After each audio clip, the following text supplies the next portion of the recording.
The life you desire is within your reach. You can achieve all the success, happiness, and prosperity you deserve by simply learning the secrets that lead to real personal transformation. Change is hard, but not impossible. You just have to make one radical decision to get real. And there's no better authority on the real steps to change than David G. Evans.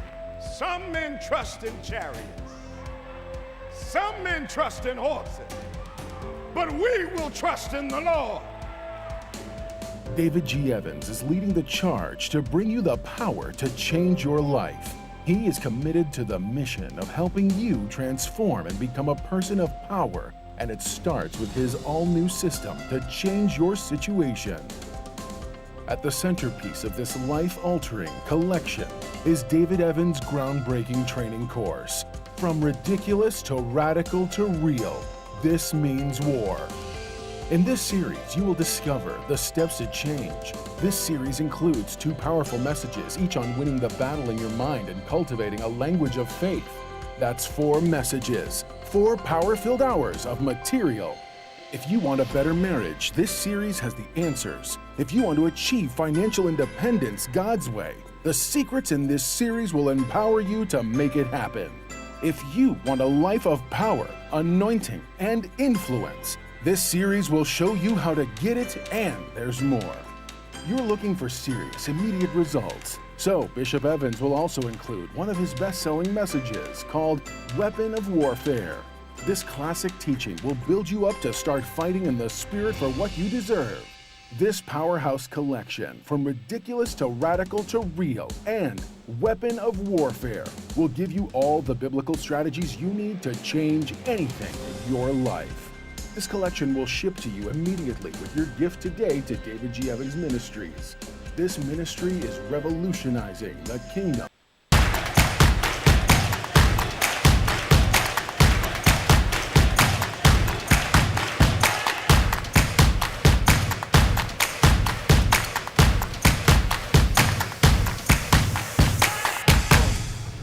Well, praise the Lord, everybody. Welcome to On Point, the #1 Saturday morning Christian-based call-in talk show in America. Live every Saturday morning from 9 a.m. to 10 a.m.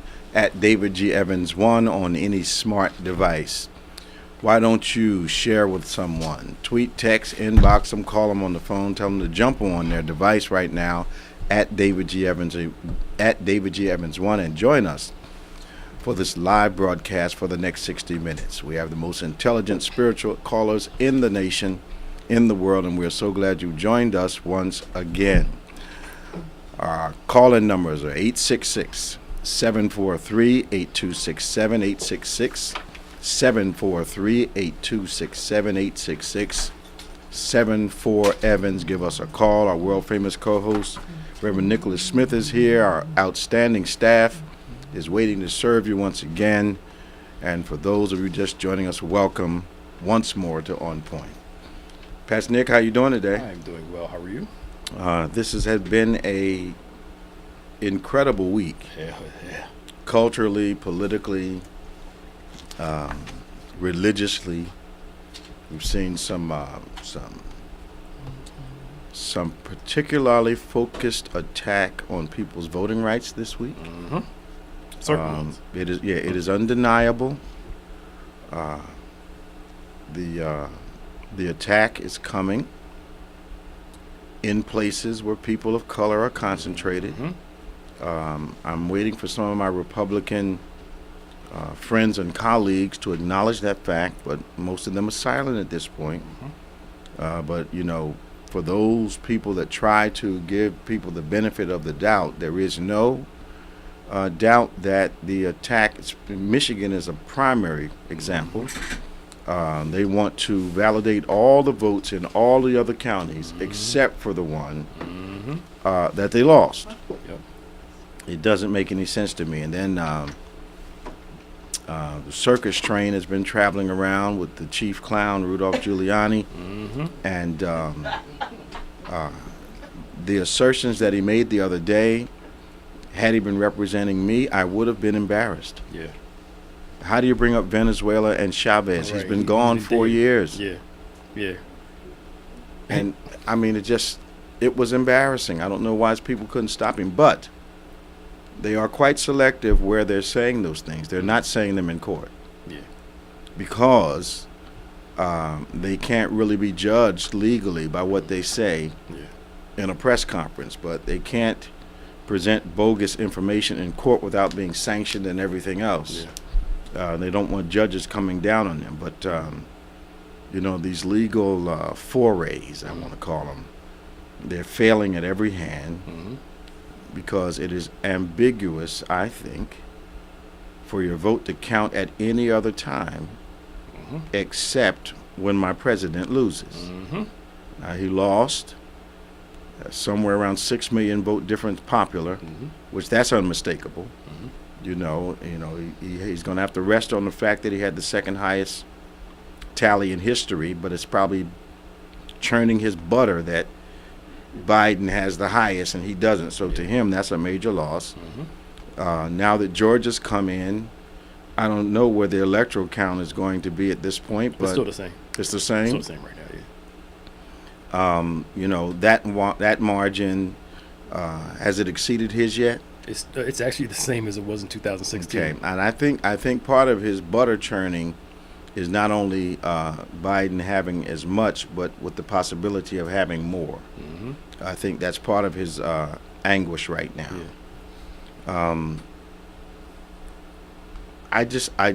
I'm watching this happen, and it feels like I'm watching a newscast from a third world country where they have dictators and their presidents or their kings or whatever you want to call them, their leaders, want to have their opponents arrested rather than run against them. Whether I'm watching things that are extraordinarily disappointing, and I'm really disappointed that some of my Republican friends don't seem to be concerned with their legacy going forward. And historically, I don't know what to make of that other than their hearts are being revealed at this point, or they've decided to either ride or die with this guy. But I can't see them deciding to implode their careers. What do you think? I think that some of them care about the legacy based off their constituents. Okay. So you look at some of the So they're worried about a clash or from their voting. So like Lindsey Graham, his opponent had a lot of people donate to him. Okay. But South Carolina is a very conservative state. Right. So mainly conservative. So it was the likelihood of him and like McConnell losing are slim. I'm not a conspiracy guy. Sure. But I don't know how Jamie Harris went from even with him 4 days before, and then it looked like South Carolina just didn't show up for him. What happened to all those people? They say, did he get less than 20,000 votes or something? I would look the number up. Oh, thanks, Ted. I got to look the number up to see. But it didn't seem consistent. With the support that he appeared to have. Right. And the angst that Lindsey Graham had running against him. Lindsey didn't act like he wasn't under a threat. Well, I mean, that's why to me you could never trust polls. Not in this time you can never trust polls now. Well, and the poll's not what I trust. I'm looking at the debate. And Graham is not fighting like he's not responding to the press like he's not in a fight. But all of a sudden there wasn't a fight. I think he knows. When you go to my folks from South Carolina. When you go into South Carolina, it still feels oppressed. Okay. The feeling of it is. Okay. You go to North Carolina, it still feels a little free. Okay. You go to South Carolina, it still feels like same. a heaviness. Okay. Difference. And people that live down there will tell you the same thing. That North Carolina, just one state across, the oppression feels more palpable and real. Wow. In South Carolina. Well, you figure that's where when the state seceded from the Union during the Civil War times, South Carolina was the first one. Okay. So it's palpable in there. Okay. And I think that what scared Lindsey Graham some was all the celebrities and stuff giving this guy Jamie a lot of money. He raised a lot of money. But that was from people outside of the state. Okay. compared to those inside. Now, is the black population in South Carolina significant or not? Well, they are, but in comparison, they're still a minority. But, no one was talking about the fact that they were actually burning down the post offices in counties where black people populated. I mean, literally burnt. I'm amazed at the dominoes of efforts to hinder the vote, starting a couple years ago with the redistricting, and then coming up to the fact that actually sabotaging the post office before the election, promoting mail-in balloting, and then sabotaging the post office so that because they didn't realize that the number of people that were going to vote by mail were going to vote by mail. Yeah. So now we need to stop that. So we're going to take all these machines out of the post office and delay. And people responded by going early, mailing early, or either standing in line. Right. And then when that doesn't work, well, it's all a fraud. Yep.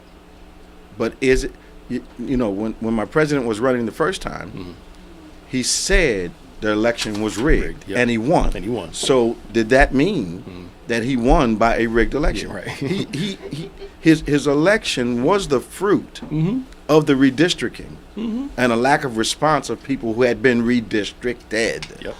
Yeah. So I'm looking at, now we get to, well, let's say it was all a fraud, but the margin's too wide. I mean, you don't recount like they did in Georgia 5 million votes. You don't do that. Yeah. You do it when there's like a 15,000 or is it a 4% or 3%? 5%. 5% difference. There's a 5% difference. Okay, we'll recount the votes. But in most cases, it wasn't 5%. It was like 100 and some thousand, 80,000, 90,000. Yeah. So Georgia says, okay, since we're Republican led, let's count them again. Yeah. And he still loses. Yeah. I think he gained 200 votes. Right. And the Secretary of State, I'm glad, is going against the governor. Because the Secretary of has State to. is of Georgia, even though he's a Republican, is saying, no, these votes are legit. Yeah. While the governor's saying, we got to do this recount because there was something rigged. Yeah. Well, here's the problem. You're the governor of the state. You're allowing yourself to be depicted as a governor that can't run a safe election. Yeah. Well, because literally when he ran for governor, he's the Secretary of State who oversees the elections. And he was running for governor at the same time. That's the only reason Stacey lost. Yep. Because he was able to change getting rid of those booths, booths and stuff. Only reason. You're overseeing the election and running for governor at the same time. 50,000 votes, she scared the heck out of. That's a conflict. He should have backed out from the position, but he didn't want to do that though. But if there had been a different party in place, Oh yeah. that state Republicans would have screamed to high heaven that this was a legal conflict of interest. You're not supposed to do this. They would have gone to court 20 times, to get him to step back at least. Yep. But a governor, these governors seem to be so silly that they don't mind the president saying, you don't know how to run your state. Yep. And they're saying, you're right. You're right. Yeah. Whatever you say. It doesn't make any sense to me. None at all. But we've been trying to find logic through these past 4 years. Yeah. 5 years since he's been really running. Yeah. And some of this stuff there is no real Okay. mental, logical ration for. And Because he runs on emotion. There's no logic there. Yeah. I don't know why I thought my president was concerned about his legacy. I don't know what made, but knowing some of his history, not all of it, but knowing some of his history from a business point of view and the impact of his business practices in the state of New Jersey. Yeah. And then what I hear from the people that I'm close to in New York, I don't know why I thought suddenly he'd be concerned about the aftermath that most of us call a legacy. Yeah. When you say platforms reveal you, Absolutely. they take how do you Opportunity. Yeah. We do not rise to the level of our opportunity. Yeah. We sink to the level of our preparation. And what he has done is sunk to the level of his preparation. Yep. It's who he is. It has revealed that he was totally unprepared for this. Yep. But the number of people that identified with unpreparedness is significant and cannot be ignored. Yeah. But I also think that my African American friends who are Republican, I think I began to wonder, why aren't they saying, when they see their own people being treated so unfairly during the election. When they, blow away the right to vote and change the law on voting and redistrict, why didn't they speak up? Yeah. Because it impacts people that look like them. Well, the only example I can give is what's Samuel Jackson's character in Django? That may be a little extreme, but him. That's him. That's what we're seeing. Man, he played that thing to the T, man. He did. He made you hate him so bad. Right, especially when he died, he hitting her, holding him just. And people pass those around, like with Ben Carson and all that. They say that's what they. But again, the amount of black men that voted for Trump. Yeah. This time around. Yeah. But it's compared to the total, it's an insignificant. It's small, but you would have hoped that 19% of black men would see better. I could say this. I don't think that there are a lot of people who can make the decision that yes, a party and some of their policies benefit them. But based on the social injustice, I cannot support them. Yeah. I don't think people can make that division. Yeah. I think what we're seeing is a couple people who've made a couple dollars and say, I want to protect this, and I'm willing to ignore what's happening in everybody else. Yeah. I've heard some like Candace Owen type black guys, black people saying, George Floyd thing wasn't a racial issue, and the stuff we see as race. They can't admit it. They're black and they're saying that's not that's an isolated incident. That's not. See, they can't admit it because, Pastor Nick, this is what happens. So let's take Miss Owens for instance. So she gets on camera. She says these things. She goes back to the Republicans, and they give her some more money to go back and say these things. Oh, she making some good money off it. Yeah. So it's a roadshow. It's not about really being concerned for her own folk until it happens to her. Yep. And if she has kids with her husband, the world gonna still see them kids as black, not mixed. They're gonna be black. That's right. She has a white husband. She has a white husband. Yeah. Okay. They gonna be black. Well, I have friends who are in interracial relationships, and one of the greatest awakening days for all of them is the day that their children come home and say we're being treated like we're black people. Yep. And it's like they actually are stunned that, they thought the world would see their children as people, but this color we have tends to be the most polarizing color in the world. Yep. You walk into a room, you walk into an elevator, you walk into a gym, it is absolutely a color that gets reaction from people immediately. Yep. And boardroom, it doesn't matter. Yep. And the whole, even back to that 3/5 of the law thing, where if you were 3/5 black, you were considered black. They don't care, and that's what I'm trying to tell them. Like, you have black kids that are going to experience this stuff. Yeah. Well, you don't think you were witness that day. We witnessed it at a very respected religious level with one of our integrated couples and the Reverend went to a meeting with us to a very revered church in Philadelphia. And at that meeting, the leader of that meeting made it clear that his children were welcome in the school, but they didn't want them in their church. It was clear. Yep. I adjourned the meeting after that, and then when we got back, I asked him, so what do you think of them now? Because he thought they were the cat's meow, the crust on the bread, the inbread on the loaf. He thought they were it, man. And they told him to our faces. Yep. I said, so you want the tuition, but you don't want the membership? And he said, well, basically, yeah. And this is a revered ministry in Philadelphia. Yep. And there's a whole lot of them around the country still. Yeah, I know. And people, to me, there's nothing wrong.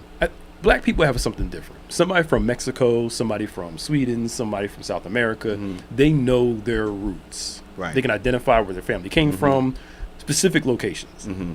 Black folk don't have that. Okay. So, for instance, Smokey Robinson came out and said that he doesn't want to be called African American because he wants to be just known as American because we're all here together. My brother is like that. Okay. The difference is I can't connect myself back to a certain country in Africa now. The farthest my line goes back on my mom's side that I know of is slavery around President Buchanan's years. Before that, they have no clue who we're related to. There's only one place that came from, though. Yeah, but we can't look at like Sierra Leone versus we got continent. There's no somewhere over there. Yeah, but I can't. Like most families, they can trace their family lines back to 1400, and most of us can only go back to 1800, if that. You look kind of Kenyan to me. but you got a Kenyan look too. But I got But see, my mom's line, she's light because they have a lot of mixed couples in there. Yeah. And her line came from the slave owner. Well, and that means you may have white. Yeah. You can see that side. You have what they call them Native Americans now. You have Indian blood. That's like our family does. But we go back, of course, to slavery. Yeah. And Nigeria. So it's I understand what you're saying, but I think we don't seem to understand our immediate history. Yeah. Like what we're witnessing now, this whole nationalist movement actually started, has its roots in the evangelical church in the United States. So much so that, my kids go to a Christian school. And I'm always in this dilemma about sending them there. I like the education they get. I like the exposure to the Bible. I tend to monitor what they say very closely. And I have to give them credit. It's not an overtly political environment. We don't hear that kind of talk at school. I don't know what they say in church. Sure. But at school. But the fact of the matter is that Christian schools were part of the reaction when segregation was banned by law and you had to integrate schools. The birth of those Christian schools was on the heel of them losing that case and saying you're going to have to integrate your school. So then the Christian schools were created. Yeah. That's where they came from. Yeah. And that's why we have to teach our kids. Can't rely on the school system to teach you black history. You cannot rely on them at all. And I don't know why people are threatened by. I gave myself the answer right when it came out of my mouth. I know why people are threatened about African American history being taught, because to teach it in its fullness, you cannot deny the brutality of the slave chapter of the United States of America. You cannot deny it. You can't do it. So I think once again there's this. We want to take all that out of the book, so it doesn't really reflect who we are. But do they want the American Indian story taken out too? Yep. They're trying to whitewash all of that. In certain states, they're actually changing the book. So we talked about it from slaves to interns to. There weren't no interns. Yeah, right. No. Instead of it being the middle passage, they just kind of came over. We brought them over on a boat to work here in the United States, trying to reshape the narrative. They better not. They in one place in Texas, they changed the wordings in the book. Did the people that are impacted by that omission, that erasure, did they rise up? Well, it went national. People were talking about it, but I mean, this is the area that they're in. There's not a lot of. I got friends that live in Texas, and I don't know whether there's an intensity there that we're not feeling here, but sometimes I wonder how they live there. Yeah. Because that, it's some of our Texas callers. Give us a call, so we can get this thing 1-866-743-8267 because that nuance may have gone unnoticed or unheard that you made earlier. That subtle change in atmosphere from North Carolina to South Carolina. It's real. It is real. Yeah.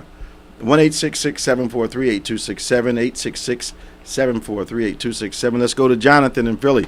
Good morning, Jonathan. How are you? Hey, good morning. Jonathan. Yeah, good. You doing all right, man? Doing fairly well. But always ups and downs, Oh yeah, that's life. That's life. Who's that? Frank Sinatra said that? Yeah. That's life. That's what the Bible says, dude. That's life. Yeah, you bring up some good points here this morning I haven't heard elsewhere. Okay. We try to do that. Yeah, you do that. And I haven't this election post-election Turmoil. resolution. Yeah. Resolution. Resolution. Turmoil. Chaos. Yeah, is what I'm saying is it's so tight.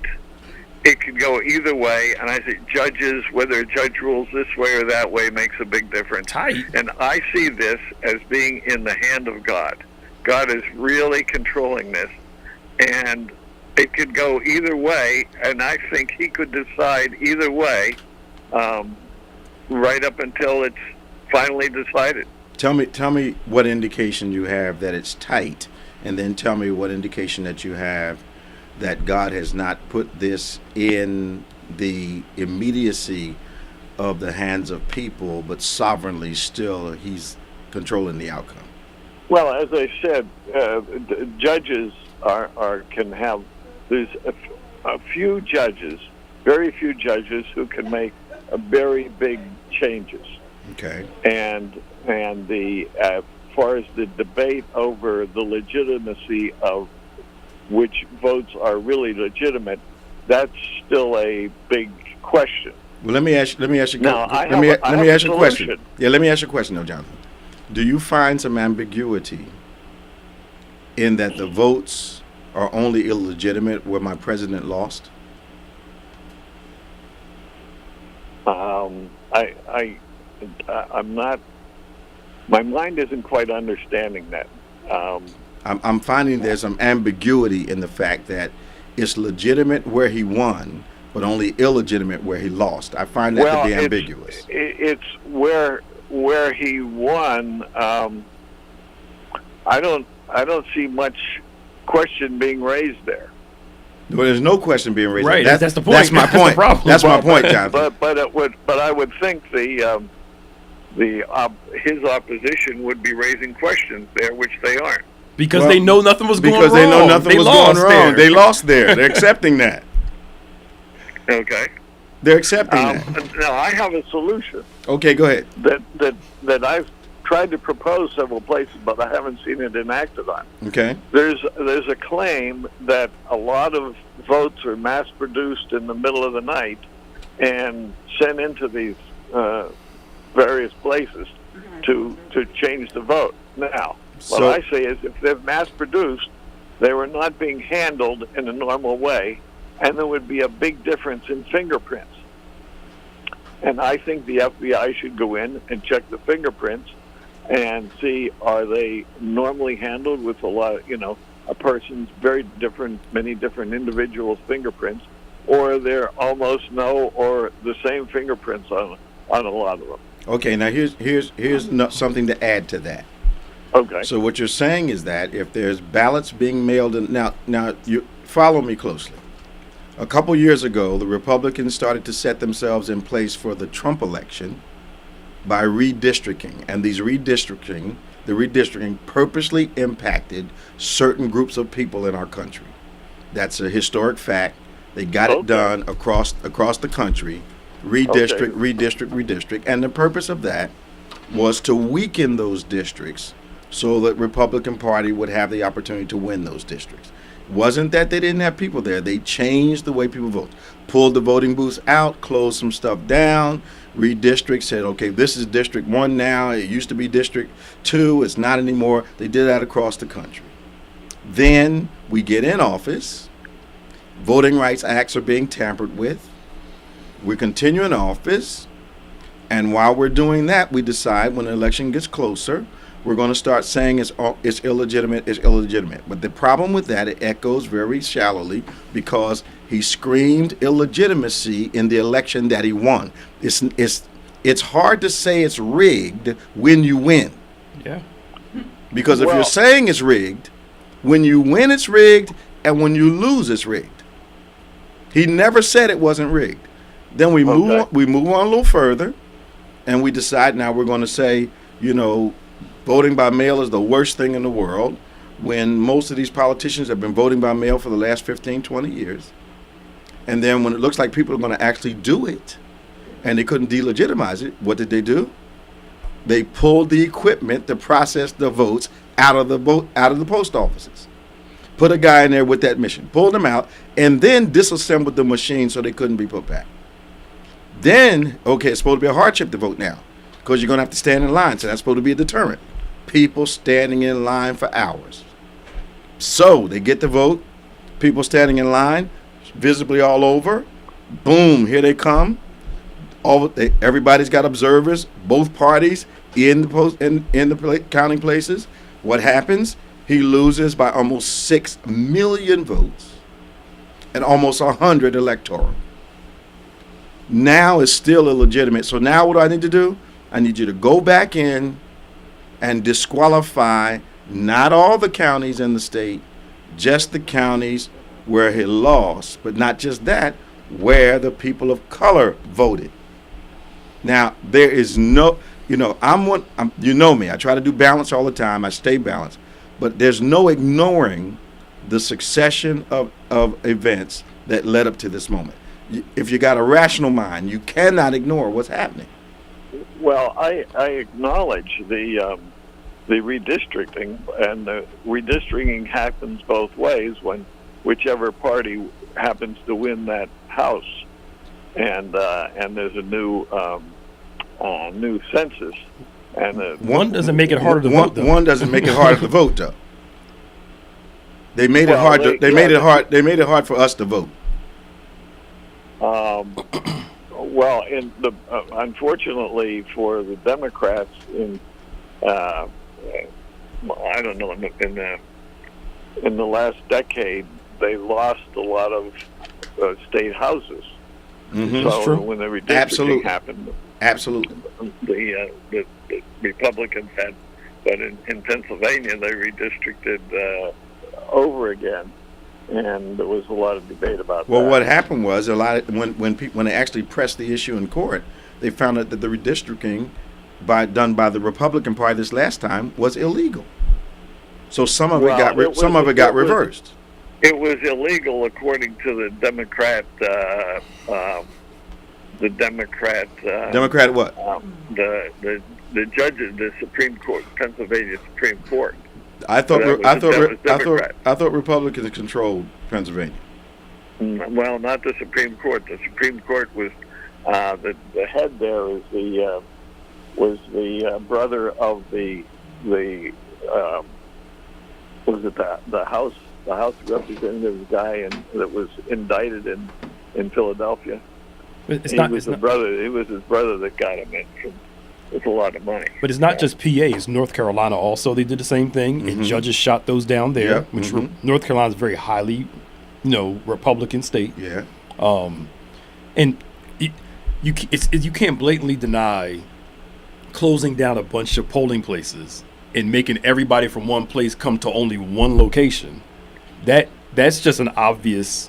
It's real obvious. Trying to stop people from voting. There was one. I thought it was Georgia that did that, but it was the Democrats, and it was it was a predominantly black district, and all the officials were black, and they decided to shut down and just have one place because it would be safer for COVID. Yeah, that's what happened. In one place. The COVID changes are different from you actually eliminating polling places for people to go.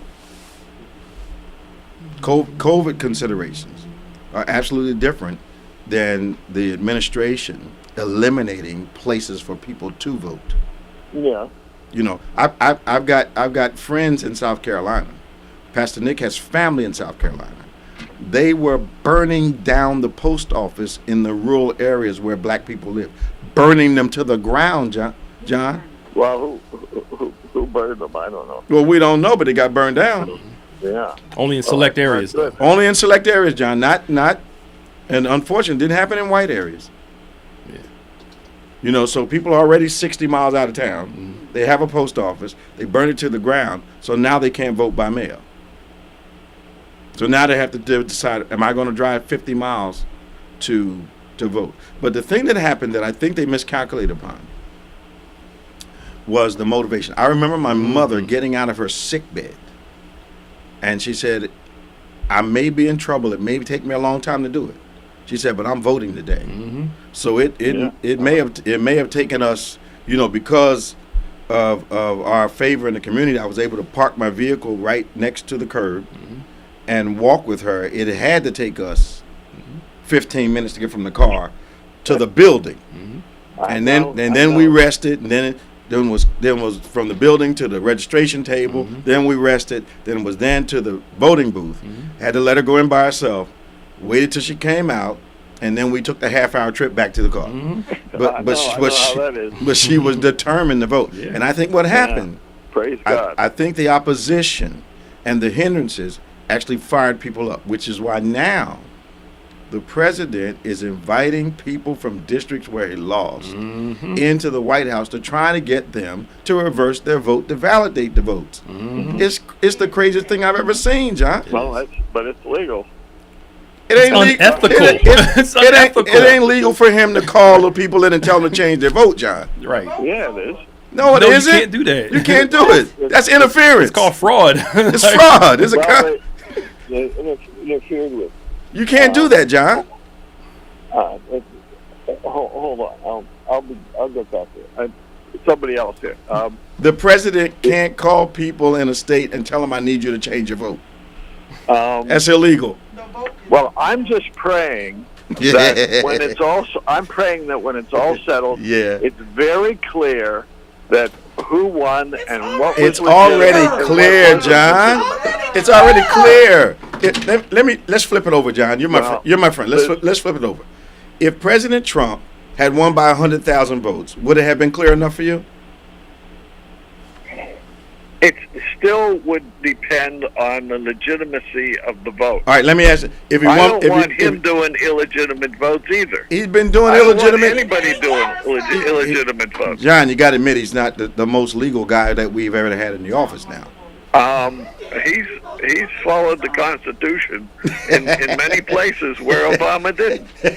Where? Name one, John. The DACA. DOMA. The Supreme Court held that up. Supreme Court held that decision up, John. The Supreme Court system that you just said was legitimate.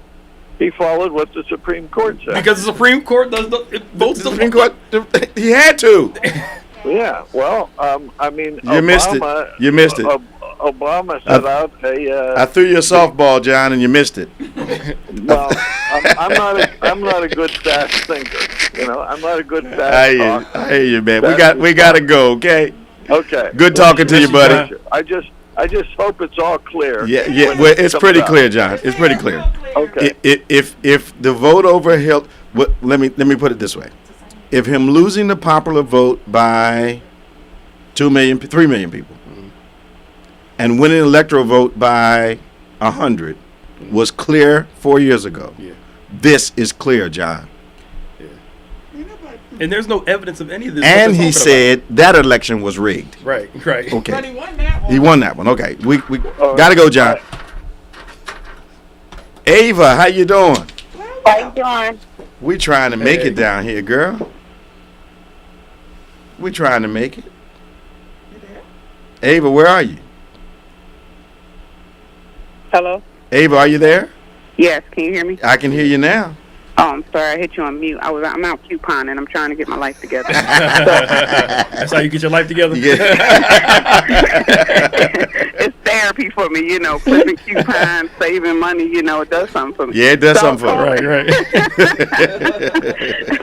I was calling because I said we were talking about the whole Christian school thing. Mm-hmm. A couple years ago when I was looking for a Christian school to put two of my girls in, because before COVID, some of my kids were homeschooled. They just weren't working out in a regular public school setting. Okay. And I was looking for a Christian academy and everything, and there's a couple local ones. And I always felt like there's a lot of bondage that happens in a Christian school, in my personal opinion. As far as, like, I don't like the whole you have to wear, like, a girl can't wear short, a girl can't, you know, your hair got to be this way. And it was like a lot of stuff that you had to abide by to go to. A uniform, I'm not meaning like a uniform. Like, boys had to wear, you couldn't wear pink or purple because it wasn't a boy color. You couldn't wear, you know what I mean? Like, just certain things that I didn't like about it. Okay. So we ended up going with an online one where they would still be home with me, and the schooling was through video. And even with those, the struggle was that it wasn't a lot of African American inclusion in there. You know what I mean? Like a lot of the books and stuff like that is not representative of my kids. You get what I'm saying? As all these little dark-skinned black kids that's running around here. Okay. And there's not a lot that goes on into the thing. I like it for the schooling, and a lot of times they have like top-notch, like as far as like education and curriculum and stuff like that. But stuff like slavery, you know, stuff like that was always kind of glazed over, and it, you know, it's just kind of like, oh well, most of the people in the South didn't want slavery. It was only a small amount of people that agreed with slavery. You know what I mean? It'll just be something, subtleties, like, you know, that'll just kind of like they would put out there for that. So we are definitely underrepresented all the way across the board, even in public schools. Public schools kind of just like, right, depending on where you're at, because I went to Langston City High School, and most of my teachers were predominantly black. I think about it now that I was blessed to have as many, and a lot of them were men, black men teachers. So they made us learn stuff that they felt like we should learn outside of the curriculum. But now a lot of these kids don't have that option if the parents aren't reinforcing learning some of their own history at home. Well, let me back up and ask you a few questions if I can. Yeah. When you were canvassing for Christian schools, did you have meetings with them or conversations with them to find out what they were teaching and whether they were including things that would make it inclusive for your children? I sat down with one, and then I'm not the most patient person. Okay. No, So, we never realized that. the first one didn't go that well, so then I just started kind of asking, because I know a lot of people that frequent a lot of these. The problem is up here, I'm usually the only black girl in the group, so when I am getting feedback, I'm getting feedback from, not saying anything wrong with it, it's mostly white folks that give me feedback. So for them, some of these things aren't a thought, you know what I mean? It's not important for them to be like, oh, I don't know. You know, oh, it's great. We didn't. Okay, well, do you cover slavery? Well, we feel like we shouldn't cover slavery. Well, the one place that I did sit down with, it felt like they didn't want to cover slavery because they didn't feel like they wanted it ingrained into the kids that they were, you know, slaves, and the mindset. And if we just don't teach it, they won't have to feel suppressed in an area. But my thing is history. You know what I mean? Like, I don't need you to really dwell over it for a long period of time. You know what I mean? And kind of, but we also can't just skip it and act like it didn't happen. Right. You get what I'm saying? So Sure. like, I get the balance of it, but you can't just ignore it. You know what I'm saying? You don't need to, you know, make it a whole year thing, but, you know, we can't ignore it also. I think in my weird way of looking at things, I think the desire to omit actually is an admission of how heinous it was. Right. Because if it wasn't that bad, they wouldn't mind it being there. Right. So I see things a little flip, I guess because it's my Bible mind, but I see the avoidance of it as an admission in this context, because it is a stain on our country's history. Right. And it is also, you know, there's a group of African Americans now who are trying to deny that stuff ever happened, so they fit in better with the party that they've aligned themselves with. Right, but we don't condone that foolishness. Well, of course not. I'm talking about like regular folks, you know, the regular African Americans, you know, us. You know, I feel like even if you were going to, let's say I said, okay, let's not overly press the slavery aspect of it, even if we were going to go there, then you have to, on the other side, also include African Americans in every part of history where they were, and not continue to take things that were acquired or learned or developed or whatever by African Americans. You get what I'm saying? Because just taking slavery out, I feel, doesn't help the child build a better positive image if they're still not represented in history. You know. If you're still saying that it was only a specific racial group that did this and it was only this, because then at the end of the day, kids ain't slow. You can look across and be like, okay, black folks still didn't do anything, when that's not true. Well, I so think you can't have one without the other. I think I'm getting ready to get, not in a controversy, but I'm going to raise a question, because I'm homeschooling our grandkids, and they have a history book now. Mhm. And I've seen the Pilgrims. Mhm. I've seen the Indians. Mhm. I'm waiting for a chapter on how black folk got here. It doesn't come. Well, That's what I'm if it- saying. My children. I'm what trying not grade to- are your grandchildren? Kindergarten and second grade. Okay, my daughter was 3rd grade, and it went from Pilgrims to Indians straight to the French and Indian War and how the Indians was killing all the colonials. It literally jumped from Mayflower to French and Indian War, and the Indians came over here killing everybody, and that's how that war came about. But I don't think you can get to the Civil War without getting to slavery. So I'm going to, of course, raise the question and give them a chance not to make this error, because half of my granddaughter's class appears to be, let me say 1/3 of it Okay. is children of color. Okay. And my grandson's kindergarten class, half of that is, Children of color. yeah, about. So Okay.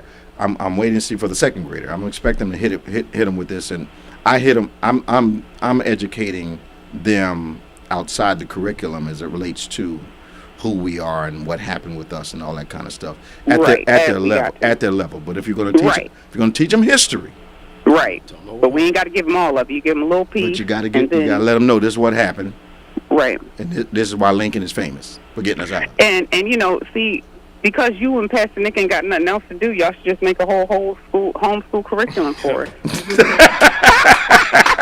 We ain't got nothing else to do. Y'all ain't got nothing to do. Y'all just sitting here playing on the radio. I mean, what else you got to do? All right, guys, I'm going to get back to couponing. That's Talk my to you 2 cents now. for this Yeah. Saturday. Save some money. All right. Bye-bye. Bye. 866-743-8267, 866-743-8267. That's 866-74-EVANS. This is On Point, #1, Saturday morning, Christian-based call-in talk show in the whole United States of America. Reverend Nicholas Smith. I'm Bishop David G. Evans. Dang. We're having a good time. Yo, this went by It quick. went by fast. Let's go to Danny. Danny! Bishop, good morning. How you doing? Hey, man, Hey, how are what's you? up? What's going on down there in sunny Florida? You still raining, or you got the sun out? Is the sun out again? Well, we got some sun now, and looks like we're going to be clear for maybe about 4 or 5 days. Okay. And things I would. First of all, good morning to you, Bishop, Pastor Nick, staff. Sir. How y'all Thank doing? you, man. What's happening with And- your governor down there, man? Man, I was just trying to ask some questions to see if you're getting the same situation. Okay. Have you received any information statewide as far as the distribution of the medication for the virus? Have they talked to you about the logistics of that? You mean the vaccine? Yeah, the vaccine, yes. Well, from what I understand, this is the way it's going to go. The healthcare workers are first, then the seniors, then they begin the rest of the population. Now, the distribution problem that I see is that most facilities are not equipped to store a medication at 30 below zero. That's AstraZeneca's, right? I believe so, yeah. Theirs is 30 below zero. The other one from the other company, you can store it at regular refrigeration. So it means to me that the AstraZeneca one has very short shelf life unless it's... So I think that presents a delivery problem. Absolutely. You know, because not only do you have to, I don't think they can inject it in you at 30 below zero. I mean, it's got to, not unless they got some way to do it. I'm no expert. That's going to present a distribution problem. The other thing is that the impression is that there's going to be about 800,000 initial doses. They're going to put some centers in certain places, which means more impoverished urban areas will not have centers in their neighborhoods, which means they're going to have to go out of the neighborhoods, which means there's going to be another service problem, because it appears as though the populations that are affected the most are not going to be in the neighborhoods where the centers will be open, because they can't do it They can do it at some of the drug places, Walgreens, Rite Aids, those type of things. But those stores tend not to be in areas where people are most affected. So I think there's going to be a distribution problem. I think there's going to be a storage problem. I'm sure they're trying to work it out now. Mm-hmm.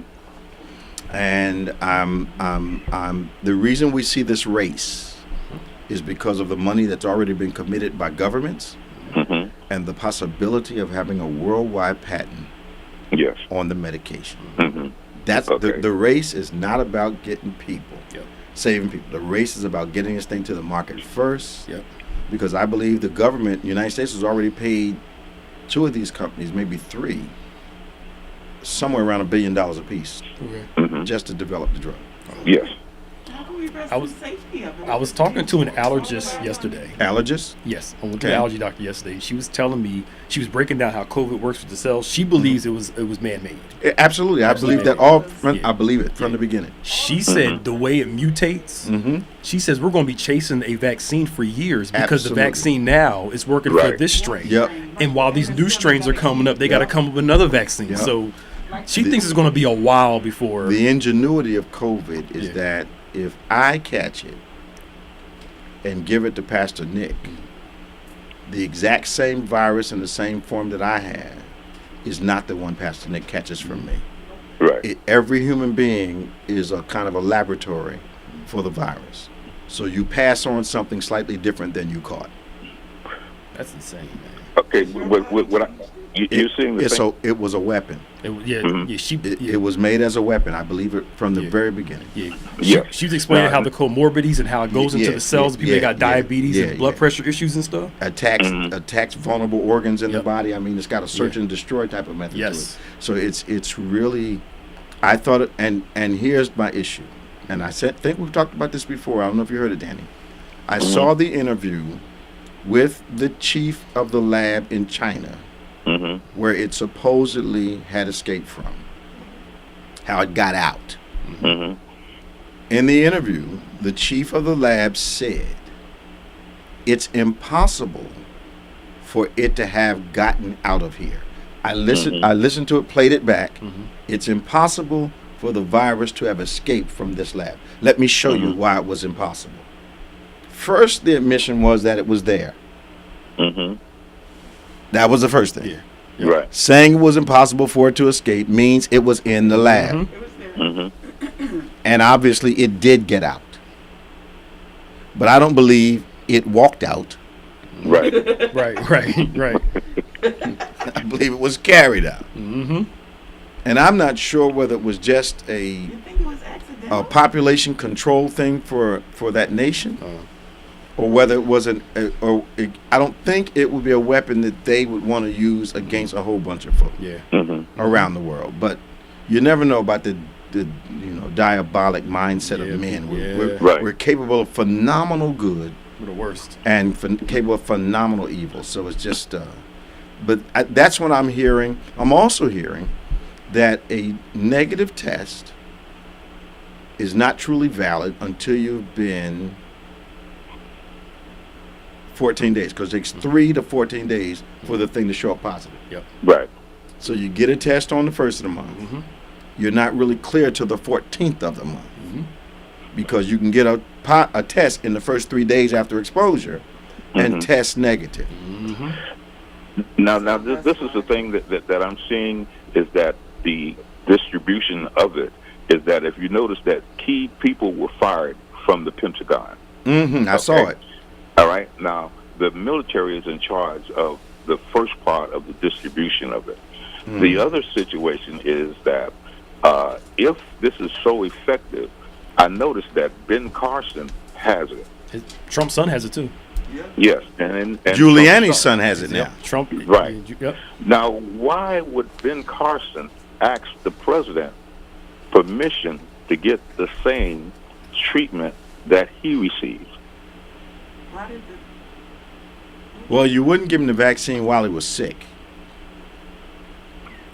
but why did he have to ask? Thank you. Right. Thank you. Now you see what I'm. Why did he have to ask? He's part of his team. Right. He's the doctor. Okay. Hello. Thank you, Bishop. You would think he would have gone back to his hospital, which was Johns Hopkins, Mm-hmm. and they would have thrown the whole sink at him. Mm-hmm. Okay. Now- Thank you, Bishop. All right, man. All right. Talk to you. Be blessed. Bye. Tom is our last call. Hey, Tom, we got about Tom. 2 minutes. How you doing this morning? Pretty good. How you guys doing? Real Doing quick, great, man. Thanks for calling us. I know it's a quickie. You know, us forgetting about slavery. How Yeah. about Jews forgetting about the Holocaust? Not going to happen, and I don't think it should happen. Yeah, they're not going to forget about it, and it shouldn't be forgotten. Just like we shouldn't forget our Holocaust. Mm-hmm. Exactly. My other thought is, this is a bad one. This is only my opinion. There's not going to be a peaceful transfer of power. He's going to validate himself one way or another to stay in office. My opinion. And it scares me. This thing calling people from Michigan into his office to have a one-on-one with That's delegates. crazy, isn't it? That's so blatant. That's amazing. But I think it comes from McConnell and them saying we're just going to let him work this out, and this, we'll be fine. Mm-hmm. But it's not good for the nation. Nope. And I don't think it's good for the Republican Party. But I also let me say something, and I hope I'm totally crazy. I'm putting this disclaimer out there now. I don't think he's going to the inauguration. Nope. I don't think he's going to welcome Biden into the White House. Nope. I believe he's going to leave, saying he's going to his golf course and not come back. There are people close to him who have already put that scenario out there. Oh, I didn't know that. Have left, All right. Yes, have left the White House. That he's not going on MSNBC. That he won't be there. No, he's not going. He's not. I think he's going to leave in the middle of the night, and that's going to be it. And he's going to be tweeting the whole inauguration. That's all he's going to do. That's all he's going to do. Yeah. Look, You can see my mouth under this mask. I don't know why I believe I've been ever since I saw the scenario working out. Mm-hmm. I can't see him being magnanimous all of a sudden, Yeah. doing what Obama did for him. Mm-hmm. Nope. I can't see him doing it. Nope. Not at all. And I'm loving the guy down in Georgia, the Republican Secretary of State. Yeah, man. Standing up for real. Yeah. Yeah. And getting calls from what's his name from South Carolina. They're getting death threats, man. Yeah. Yeah, but Lindsey called him. Yeah. And asked him, and I understand yesterday he was not the only one on the phone, so he can verify or corroborate that these things were said to him. They're trying to tell them to change this thing. It's the craziest thing I've ever seen. Oh yeah. Thank you, Tom. Hey, you guys have a great day. You too. And now I'll be up there tomorrow. Okay. In Florida. So, I'll be careful though. I'll be careful. All right now. All right. Take care. See you. Bye-bye. Today we have our noonday service outside. What Yes. else we got going on, Pastor Nick? Catch the fire. The turkeys. There was a line out there at 9 o'clock already this morning. That's right. We have And our Lindenwold High giveaway. What School time? Starts at 10 o'clock, but they started early because there was a line out there. Wow. But we have a lot of turkeys, so hurry up and go out there before they gone. Yeah, don't stay in bed and say I'll come around 12. You'll be out. You'll lose. Yeah. Amen. Yeah, so that's today and at the Croc Center. Croc Center also, right? Yeah, but I'm sure I don't know if their registration's still open, but if you want to go to the Croc Center, you have to call them at 856-379-4867. Again, 856-379-4867 to see if you can still register to get a turkey You there. must register at the Croc Center to pick up a turkey. You can't just walk up. Yeah, Lindenwold, you can. Yeah. At the high school. Regular service time tomorrow, 8, 9, 10, 11, 12. And we got 10 times better at 6, of course. And you want to subscribe to David G. Evans 1 and BBC of NJ on YouTube. Yep. Amen. Yes, sir. Well, another great day. Thank you for calling us. Thank you for being with us today. This has been the #1 Saturday morning Christian-based call-in talk show in America. That is On Point with Pastor Nicholas Smith. I'm Pastor David Evans, and we'll see you next time.